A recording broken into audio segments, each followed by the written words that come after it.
नमस्कार विद्यार्थी मित्रांनो आणि भावी अधिकाऱ्यांनो.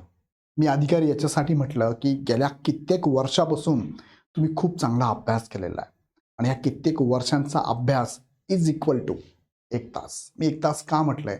कारण ही पूर्वपरीक्षा, ह्या पूर्वपरीक्षेला 1 तासामध्ये तुम्हाला जे प्रश्न सोडवायचे, ज्या प्रश्नांचा अभ्यास तुम्ही गेल्या कित्येक वर्षापासून करत आहात, ही स्वप्न तुम्ही गेल्या कित्येक वर्षापासून बघत आलेले आहात आणि ही स्वप्न तुमच्या आजूबाजूच्या घरातली व्यक्तींचे पण आहे.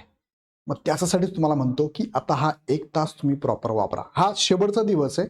तुम्ही उद्या एक्झामला जाणार आहात, पण तरी मी तुम्हाला ही गोष्ट का सांगतो, शेवट हा व्हिडिओ सहज बघा, लाईटली बघा. याच्यातनं काही मुद्दे तुम्हाला पटले तर नक्की अप्लाय करा. ज्याचा फायदा तुम्हाला जर होत असेल तर नक्की अप्लाय करा. नसेल तुमचं प्रॉपर प्लॅनिंग असेल तर वेल अँड गुड, काही प्रॉब्लेम नाही. फक्त काही मुद्दे मी देण्याचा प्रयत्न करतोय. हा अनुभव आहे गेल्या 15 ते 20 वर्षाचा स्पर्धा परीक्षांच्या मुलांना शिकवण्याचा आणि एक्झाम देण्याचा. सो बघूया आपण एक एक मुद्दा तुम्हाला मी सांगतो.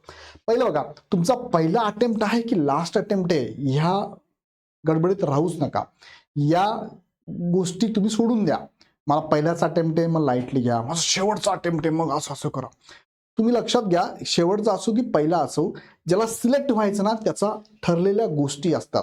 त्या गोष्टी तुमच्याकडे असाव्या लागतील. त्याचा काही असा स्पेसिफिक फॉर्म्युला नाही आहे, पण ठरल्या बऱ्याचशा गोष्टी, त्यापैकी काही गोष्टी मी तुम्हाला सांगतोय. मग मी जे सांगतो त्यातल्या ज्या गोष्टी पडतात त्या घ्या, पण फर्स्ट अटेम्प्ट असो लास्ट अटेम्प्ट असो सगळ्यांना लागू असणारा हा एक छोटेसे मुद्दे आहेत. बघा त्यामध्ये काय, आता तुम्ही काय ठरवलं पाहिजे ह्या 1 तासासाठी. तुम्हाला 1 तास तुम्हाला जी एक्झाम द्यायची आहे, ह्या 1 तासामध्ये तुम्ही काय करायला पाहिजे. पहिला मुद्दा काय, विषयानुसार प्रश्न सोडवण्याचा योग्य क्रम ठरवा. आता काही जण ठरवतील, काही जण ठरवणार नाही. सो मी तुम्हाला मुद्दा देतोय, फक्त तुम्हाला अपेक्षित असेल तर करा. अदरवाईज तुमचं ठरलेलं आहे की सर माझ्याकडे क्वेश्चन पेपर हातात आली की 1 नंबरपासून 100 नंबरपर्यंत मी क्वेश्चन सोडवत जाणार आहे आणि मी अशीच प्रॅक्टिस केली, वेल अँड गुड, काही प्रॉब्लेम नाही. आता काय बदलायचा प्रयत्न करू नका. पण तुम्हाला असं वाटत असेल काही विद्यार्थ्यांना की नाही सर मला काय करायचंय, काय होतं बऱ्याच वेळेस काही विद्यार्थ्यांच्या बाबतीत असं घडतं की सर सुरुवातीचे प्रश्न जर अवघड आले मी तिथं अडकून जातो, स्टक होऊन जातो. फॉर एक्झाम्पल 1 ते असं म्हणूया 1 ते 10 प्रश्न आहेत तुमचे. उदाहरणार्थ हे प्रश्न आले हिस्ट्रीवरती आलेले आहे आणि सर मग हे प्रश्न सोडवायला मला ना हिस्ट्री पहिले मला थोडं अवघड जातो, जरा सणावळ्या पाठ नाही आहे, जरा त्याचे बरेचसे इश्यूज आहेत, सो मला हिस्ट्री थोडा अवघड जातो. मग सुरुवात करताना मी अवघडपासून करावी का? सो मी तुम्हाला सजेशन दिलं अशा वेळेस. कधी कधी काय होतं बघा, काही विद्यार्थ्यांच्या बाबतीत विनाकारण अवघड प्रश्न समोर आले की विद्यार्थी घाबरून जातो, जे येत होतं ते पण विसरून जातो आणि विनाकारण वेळ जास्त खाऊन जातो. मग इथे काय होतं, एकतर तुमचा वेळ जास्त जातो, दुसरा काय लो होतो कॉन्फिडन्स. तुमचा कॉन्फिडन्स काय होतो, लो होतो. अरे बापरे एवढा अवघड आहे का, जमल का, टेन्शन होऊन जातं ना. सो मी तुम्हाला सांगतो की तुम्ही मग अशा वेळेस काय करू शकता की तुम्ही ठरवा की माझा ना सर सगळ्यात चांगला विषय मला कोणता जातो. फॉर एक्झाम्पल मी भूगोल विषय मला अवघड सोपा वाटतो. नंतर मला असं वाटतं सर भूगोल नंतर मला ना पॉलिटी सोपा वाटतो, म्हणजेच आपण म्हणूया पॉलिटी, बरोबर, पॉलिटी सोपा वाटतो मला सर, तो घ्या. नंतर सर मला ना विज्ञान सोपा वाटतो. नंतर मला सर गणित विज्ञान म्हणूया किंवा गणित बुद्धिमत्ता सोपा जातो. सर नंतर मला ना जी केचा सोपा जातो. मी तुम्हाला जस्ट सांगतोय. नंतर तुम्हाला ना हिस्ट्री सोपा वाटतोय नाही का, नंतर तुम्हाला इकॉनॉमिक्स सोपा वाटतोय. ओके, म्हणजे अशा पद्धतीने तुम्ही जायला हवं. 7 अजून एक विषय राहिला, history, geography, polity, economics, science, गणित बुद्धिमत्ता, जी के, हिस्ट्री. ओके ओके, मग अशा पद्धतीने तुम्ही एक सिक्वेन्स लावून घ्या की मला पहिले कोणता सोडवायचा. आता तुम्ही चेक करत बसू नका, नाही तर मग परत भूगोल कुठून सुरुवात होतो, हा कुठून सुरुवात होतो, याच्यात जर वेळ लागणार असेल तर सोडून द्या. मग पण तुम्हाला माहिती ना प्रत्येक विषयाचे किती किती प्रश्न आहे, तुम्ही मार्क पण करू शकता. क्वेश्चन पेपर आल्या आल्या तुम्हाला पहिले तर 1-2 मिनिटं क्वेश्चन पेपर चाळायचा आहे. का चाळायचा आहे की क्वेश्चन पेपर किती लेंदी आहे ते बघायचं तुम्हाला, पुढे सांगतो मी तुम्हाला. सो पहिले तुम्हाला जर वाटलं तर हे नक्की करा, नाही तर तुमचा असेल सिक्वेन्स 1 ते 100, ओके, नो डाऊट. ओके, फक्त लक्षात घ्या, मग जर तुमचा असं जर सिक्वेन्स असेल तर यामध्ये काय गोष्टी टाळा पाळा. एक म्हणजे काय, एखादा प्रश्न सुटत नसेल, एखादा प्रश्न सुटत नाही तर त्याला जास्त वेळ देऊ नका, पुढे चला. त्या प्रश्नाला काय करा, राऊंड करून ठेवा, स्टार करून ठेवा, टिक करून ठेवा, काहीतरी करून ठेवा जो की नंतर सोडवायचा आहे मला. का, कारण सपोज फॉर एक्झाम्पल मी सोडवतोय 12 नंबरचा प्रश्न आणि मला माहिती हा प्रश्न ना मला वेळ दिला तर सुटेल, पण खूप वेळ जातोय याच्यामध्ये, खूप वेळ जातोय असं वाटत असेल, सोडून पण सुटत नाही, वेळ जातोय. सो याला राऊंड करून ठेवा, कारण पुढचे प्रश्न जे आहेत ना 15 नंबरचा, 16 नंबरचा, कदाचित पुढचा 78 नंबरचा, 79 नंबरचा प्रश्न जो आहे ना तो सोपा आहे पुढे, पण तिथपर्यंत पोहोचलो पाहिजे ना आपण.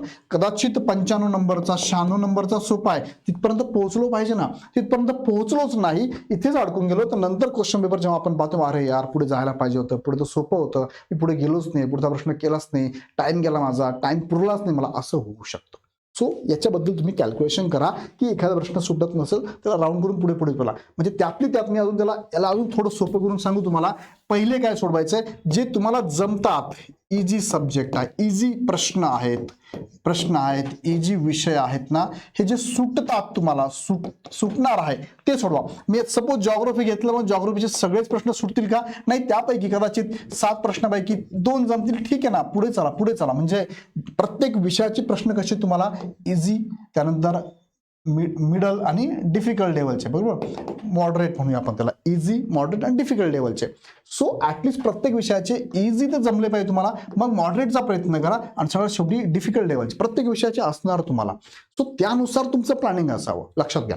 मग इझी प्रश्न जे सुटतात ते तुम्हाला पटापट सोडून टाका, डायरेक्ट 100 पर्यंत सोडून टाका, नंतर राहिले प्रश्न तुम्ही सोडवत चला. ओके, पुढे साहित्याची यादी बनवून 2 कॉपी बरोबर ठेवा. एक्झामला जाणार तुम्ही, एक्झामला जात असताना हॉल तिकीट लागतं, आयडी प्रूफ लागतं तुम्हाला, पाण्याची बॉटल लागतं तुम्हाला, ह्याच्या गोष्टी, छोट्या गोष्टी त्याची लिस्ट करा आणि बरोबर आत्ताच बॅग भरून ठेवा. प्रॉपर निश्चिंत राहा, जास्त घाई करू नका. शेवटच्या टप्प्यात आहात, आज रात्रीची झोप पण एकदम व्यवस्थित घ्या, कारण उद्या सकाळी तुम्हाला पोहोचायचं आहे. एक्झाम सेंटर कुठे काय सगळं तुम्हाला माहिती करून ठेवलं असेल, त्यानुसार ट्रान्सपोर्टेशनची पण व्यवस्था करून ठेवा. इमर्जन्सी ट्रान्सपोर्टेशनला इश्यू येऊ नये यासाठी तुम्ही थोडं अगोदर तिथे पोहोचण्याची व्यवस्था बघून ठेवा. ओके, त्यानंतर पुढे सांगतो. आता बघा, तुम्हाला एक पाठीमागच्या वर्षाच काही सांगतो बघा. 2021ला जी क्वेश्चन पेपर होती ना, त्याचे पानं होते 32, 2022ला पण होते तुम्हाला 32, 2023ला मात्र 40 आणि 24ला 40 आले. याचा अर्थ काय झालं, लेंथ वाढत चालली आहे, किंवा त्याला म्हणूया नंबर ऑफ पेपर आहे ना, पेजेस आहेत ना, पेजेस हे वाढत चाललेली आहे. आता पेजेस वाढत चालली, सर तुम्ही असं का म्हणतात, प्रश्न तर 100च आहे ना, मग काय एवढं 100 तर क्वेश्चन. पण लक्षात घ्या, 100 जरी क्वेश्चन, क्वेश्चनची लेंथ वाढत गेलेली आहे. पानं वाढली म्हणजे काय, लेंथ वाढली. बघा, 8 पानं वाढली, 8 पानं. मग हे 8 पानं तुम्हाला वाचून उत्तर द्यायची आहे. सो त्याचं प्लॅनिंग पण करावं लागेल तुम्हाला. पहिले 1 आणि 2 नंबरचं पान सोडून द्या तुम्ही, हे होतं फ्रंट बॅक, ते नव्हतं काही. सो पानांची लेंथ वाढली म्हणजे काय, पानं वाढली म्हणजे काय, प्रश्नांची लेंथ वाढली आहे. सो प्रत्येक प्रश्न तुम्हाला वाचायला, मला सांगा, एकदाच वाचावं लागेल तुम्हाला. जर का एखादा प्रश्न मला एकदा वाचून कळला आणि परत वाचला, तुमचा वेळ जाणार आहे, 4-5-3-4 सेकंद तुमचे जाणार. आणि इथे सेकंदाला महत्व आहे की नाही, मला सांगा, आहे की नाही? याचा अनुभव तुम्हाला मागचा असेल एक्झामचा. सो सेकंद महत्वाचा आहे. सो वाचतानाच अलर्ट राहा, कॉन्सन्ट्रेट राहा. मी एकदाच वाचणार आहे, मला समजून घ्यायचं आहे. मी जर लाईटली वाचलं, परत वाचत बसलो, तर माझा वेळ जाणार आहे. आणि मला माहिती आहे, इथून मागे कोणत्या ज्या विद्यार्थ्यांनी एक्झाम त्यांना विचारा एमपीएससीच्या की वेळ पुरतो का, याचं उत्तर वेळ पुरत नाही, हेच येतं, पुरतच नाही वेळ. सो ही सुद्धा तुमची परीक्षा आहे ना, टाइम मॅनेजमेंट करणं ही सुद्धा परीक्षा आहे, प्रेशर मॅनेजमेंट ही सुद्धा परीक्षा आहे तुमची. विषयामध्ये शिफ्ट होणं, पहिले तुम्हाला इतिहास सोडवायचा आहे, जॉग्राफीवर शिफ्ट व्हायचं आहे, इकॉनॉमिक्सवर शिफ्ट व्हायचं, ही तुमची परीक्षाच आहे, हा परीक्षेचाच एक भाग आहे. सो याला परीक्षेच्या दृष्टीनेच बघा, याला कॉम्पिटिशन दृष्टीनेच बघा, याचं प्लॅनिंग करणं हे सुद्धा तुमचा अभ्यासाचा एक भाग आहे, लक्षात घ्या. ओके, हे समजलं तुम्हाला, हे मी का सांगितलं तुम्हाला लक्षात असेल. पेपर किती अटेम्प्ट करावा, सगळे प्रश्न सोडवायचे का, याला निगेटिव्ह मार्किंग आहे, यस निगेटिव्ह मार्किंग असणार आहे. सो इथे तुम्हाला सोडताना पहिले अंदाज घ्यायचा आहे की क्वेश्चन पेपर हा इझी आहे, मॉडरेट आहे की डिफिकल्ट आहे. क्वेश्चन पेपर आल्यानंतर पहिल्या 2 मिनिटात तुम्हाला समजून जातं, किंवा क्वेश्चन पेपर जसं तुम्ही सोडवत चालता तसं तुम्हाला समजून जातं की क्वेश्चन पेपर डिफिकल्ट की सोपा आहे. सगळंच वाचत पहिल्यांदा सगळे पेजेस चालत बसू नका, सुरुवात लगेच करायची आपल्याला. सुरुवात करताना जसं तुम्ही इझी प्रश्न सोडवत जाताना आणि तुम्हाला जसं की मॉडरेट आणि डिफिकल्ट प्रश्न भेटत जातात, तसं तुम्हाला कळतं पेपर कसा आहे. सो मग तुम्हाला मी ते सांगितलं की अवघड प्रश्न नंतर सोडवा ना, पहिले जमतं ते सोडवा, मग तुम्हाला पूर्ण तुम्ही शेवटच्या पेजेसपर्यंत जेव्हा जाता तेव्हा कळतं पेपर कसा आहे, इझी आहे, मॉडरेट, डिफिकल्ट आहे. मग त्यानुसार तुमचा प्लॅन असावा. जर क्वेश्चन पेपर इझी असाल तर 90-100% ऍटलिस्ट 90% म्हणजे 90 प्रश्न ऍटलिस्ट सोडवलीच पाहिजे, 90-95 पर्यंत जायला पाहिजे, इझी जर असेल तर. मॉडरेट असेल तर 80-90 पर्यंत गेलं पाहिजे आपण, 80 ते 90 दरम्यान क्वेश्चन सोडवले पाहिजे. आणि डिफिकल्ट असेल तर 70-80 क्वेश्चन तुम्ही सोडवले पाहिजे. आता याच्यामध्ये बरेच जर मी सांगतो तुम्हाला, तुम्ही काय इथे ऑप्शनच करायचे, सर आम्ही करून टाकतो शेवटी मुलं असंही करतात, शेवटच्या 5 मिनिटात ना 15-15 प्रश्न सोडून टाकतात, 20-20 प्रश्न 5 मिनिटात सोडवतात. मग याने काय होतं, जे बरोबर क्वेश्चन केलं तुम्ही त्याचे मार्क मायनस मध्ये जातात ना, तुमचा स्कोर कमी होतो. असे बरेचसे विद्यार्थी माझ्या माहितीत आहे की सर मी शेवटच्या 5 मिनिटात सिली मिस्टेक केली, राऊंड करून टाकले आणि मी कट ऑफ पर्यंत जाणार होतो, पण ह्या निगेटिव्ह मार्किंग मागे गेलो मी. असं पण घडलेलं. एका मार्कावरून गेलेले विद्यार्थी ना, त्यांना विचार काय होतंय. पॉईंटवरनं पण जातात आता पॉईंटवरनं. सो हे लक्षात घ्या की तुम्हाला क्वेश्चन पेपर बघा कुणी किती सांगेल 90% सोडव 95 सोडवायचं, मी आज 95 प्रश्न सोडून येणारच आहे, पण तुम्ही स्वतः कॅल्क्युलेशन करायचं पेपर सोडवताना.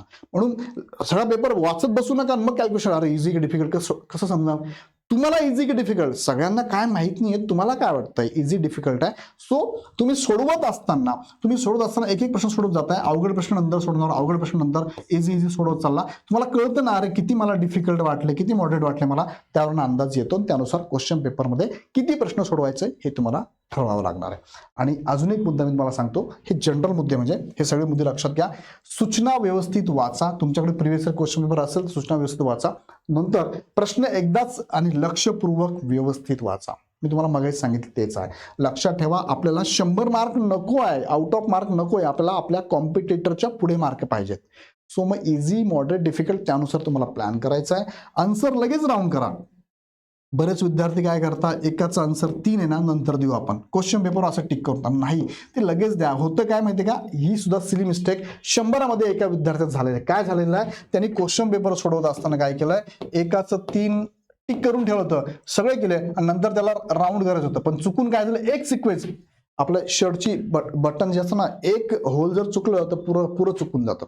तसं इथे जर का राऊंड करताना एखादं चुकलं, तुम्हाला याला काही संधीच नाही, दुसरा आन्सर शीट द्या, त्याला खाडाखोड करा, काहीच करता येणार नाही, गेले तुमचे मार्क लगेच. लक्षात घ्या.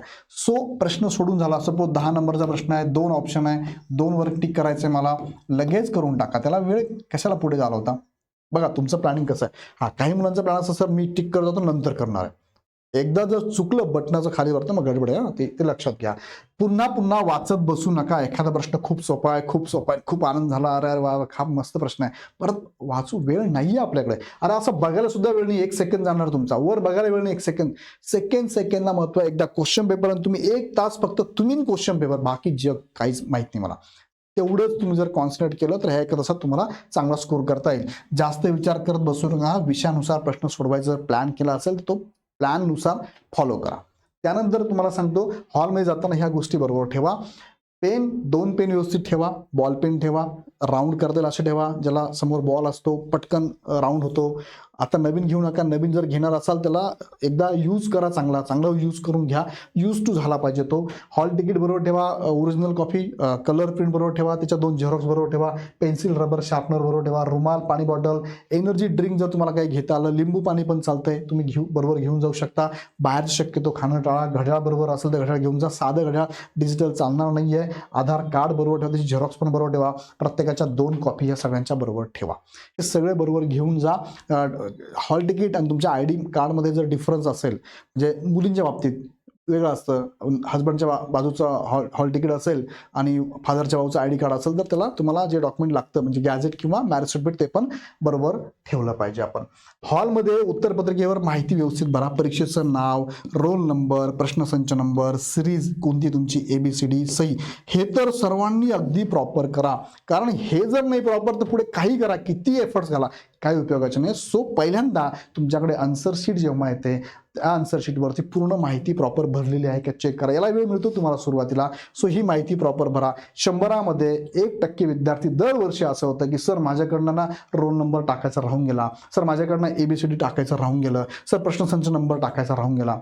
हे ह्या चुका नाही व्हायला पाहिजे आपल्याला. सो हे मुद्दे पण महत्त्वाचे आहे. मी ज्यांना सांगतो त्यांना लक्षात आहे, म्हणजे कदाचित 99 विद्यार्थ्यांना जमत असेल पण एक विद्यार्थी आहे की ज्याला ह्या गोष्टींमध्ये अडचण येणार आहे. सो हे करून घ्या, व्यवस्थित फॉर्म लिहा आणि सगळ्यांना ह्या एक्झामसाठी खूप ऑल द बेस्ट लक. हा पेपर एकदम चांगला लिहा. गेल्या कित्येक वर्षाचं स्वप्न तुमच्या ह्या एका तासामध्ये उतरवायचं आहे, तुम्हाला लक्षात ठेवायचं.